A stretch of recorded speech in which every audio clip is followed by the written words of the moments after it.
دیکھیے بہت ہی سنجیدہ ایشو ہے. اس میں جو نوجوان جو محنت کرتے ہیں، ہمارے بچے بچیاں، اور قابل بننے کی کوشش کرتے ہیں، تو جب آگے چل کے آپ کی محنت اور قابلیت کی کوئی قیمت ہی نہیں ہوگی تو آپ کیا کرو گے؟ آپ کے پاس 95% مارکس ہیں، دوسری طرف سے 65% والا ہے، تو 95% والا رہ جاتا ہے تو کیا کریں گے؟ We are pushing them to the wall. تو ہمارا یہ کہنا ہے کہ آبادی کے حساب سے آپ لوگوں کو ان کا حق دے دیجئے. ہم تو خدا نہ خواستہ کسی سے حق چھیننے کے اس میں نہیں ہے کہ آپ کسی کا حق چھین کے اس کو دے دو، نہیں.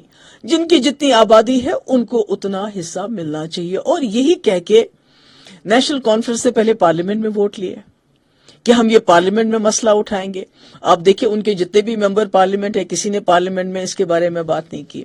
اس کے بعد کہا نہیں، اب ہمیں یہاں ووٹ دے دیجئے، ہم سرکار بنائیں گے تو ہم آپ کا مسئلہ حل کریں گے. سرکار بنائی اور اس کے بعد بھی کچھ نہیں ہوا. اور کل جب پروٹیسٹ کیا یہاں کے نوجوان بچے بچیوں نے، تو بہت امیدیں لے کے وہ یہاں کے وزیر اعلیٰ کے پاس گئے.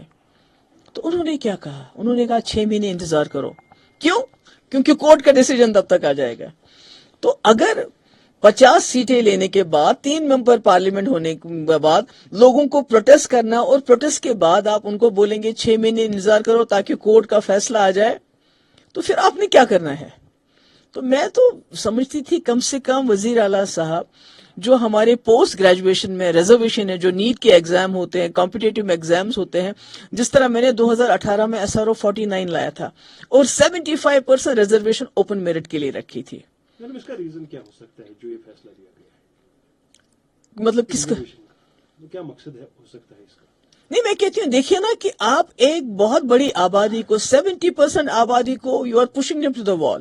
آپ ان کو دیوار کے ساتھ لگا رہے ہیں، ان کی محنت، ان کی مشقت، ان کی قابلیت کو اگنور کر رہے ہیں، تو وہ کہاں جائیں گے؟ اور آپ نے صحیح کہا کہ یہاں 30 سال سے حالات خراب رہے ہیں، نوجوانوں کے پاس کوئی ایوینیوز نہیں ہے، پرائیویٹ جابز ہمارے پاس اویلیبل نہیں ہیں، سرکاری جابز ہیں، پوسٹ گریجویشن ہے، جو بھی ہے اس میں اگر آپ ان کو 70% کو 30% دیں گے تو اس میں کیا ہوگا ان کا؟ تو میں سمجھتی ہوں بہت ہی یہ سنجیدہ معاملہ ہے. اس میں وزیر اعلیٰ کو کورٹ کے فیصلے کا انتظار کیے بغیر، ایک تو میں چاہتی ہوں کہ وہ اس میں SRO 49 کو اسٹڈی کریں، وہ دیکھیں تاکہ جو پوسٹ گریجویشن میں ہے اس میں اوپن میرٹ والوں کو ابھی سے حصہ ملے.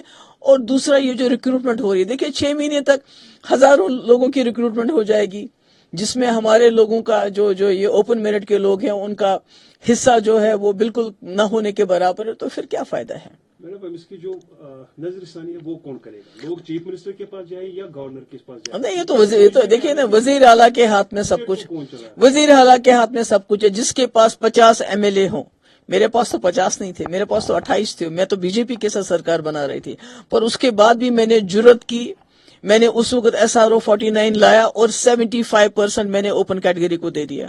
تو آج عمر صاحب کے ہاتھ کس نے روکے ہوئے ہیں؟ لیکن وہ تو کہہ رہے ہیں کیونکہ یہاں بزنس رول کا ایشو ہے.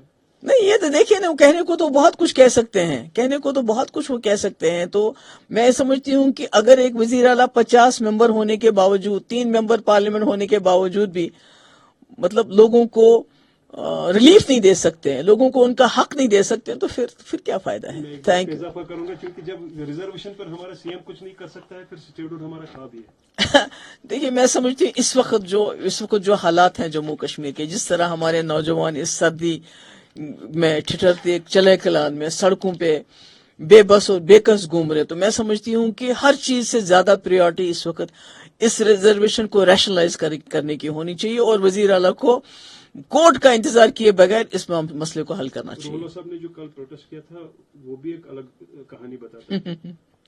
اب کیا بتائیں ہیں کہ اگر آپ کو پروٹیسٹ تو کوئی بھی کر سکتا ہے، تو اگر آپ کو پروٹیسٹ کرنے کے لیے پہلے ممبر آف پارلیمنٹ بنایا جائے، پھر آپ کی سرکار بنائی جائے، پھر آپ بولیں گے اب میں پروٹیسٹ، تو پھر فائدہ کیا ہے سرکار بننے کا اور ممبر پارلیمنٹ بننے کا؟